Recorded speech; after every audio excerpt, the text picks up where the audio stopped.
Pourquoi c'est important de définir votre cible client idéal? C'est très simple, si vous cherchez des clients en B2B, il est important de les identifier précisément. C'est ce qui va conditionner toute la stratégie que vous allez mettre en place pour pouvoir les approcher. Alors dans un premier temps, c'est de définir qui est votre client idéal. Vous allez définir peut-être la taille de l'entreprise, le secteur d'activité, surtout quels sont les problèmes que vous réglez auprès de votre avatar. Vous allez également les qualifier en catégories. Il y a 3 grandes catégories. A, en général, les gros clients, les entreprises nationales ou les multinationales. Et les clients C, les petits clients et les solopreneurs.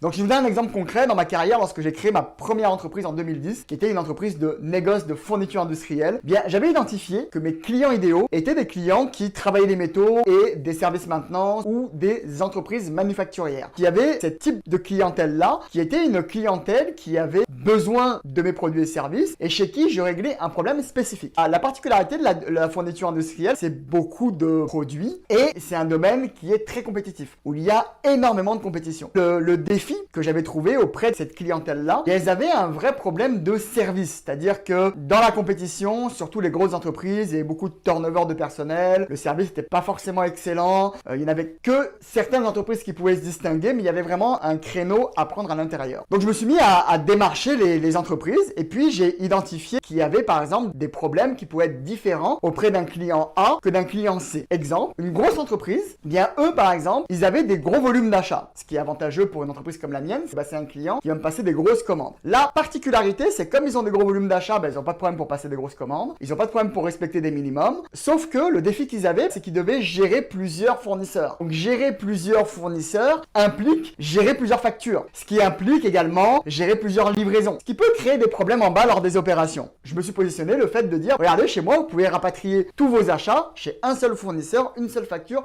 une seule livraison. La niche que j'ai choisie pour pouvoir me positionner, c'est pas nécessairement une niche de prix, parce qu'il y avait des plus gros et des moins chers que moi, mais c'était plutôt une niche de service. Si je prends l'exemple d'un client C, d'un petit client, son défi à lui, c'est qu'il n'a pas nécessairement de gros volume d'achat, et puis il n'a pas nécessairement la trésorerie pour stocker les produits qu'il va acheter. Ce qu'il avait besoin, c'est d'un fournisseur chez qui il pouvait passer ses petits achats, ses petites commandes, plein de petites choses en petite quantité. Avoir un seul interlocuteur, une seule facture, une seule livraison. L'idée, c'est de définir qui est votre client idéal, quels problèmes vous réglez, et ensuite les classifier en clients A, B ou C pour adapter votre discours à la catégorie de clients que vous allez prospecter.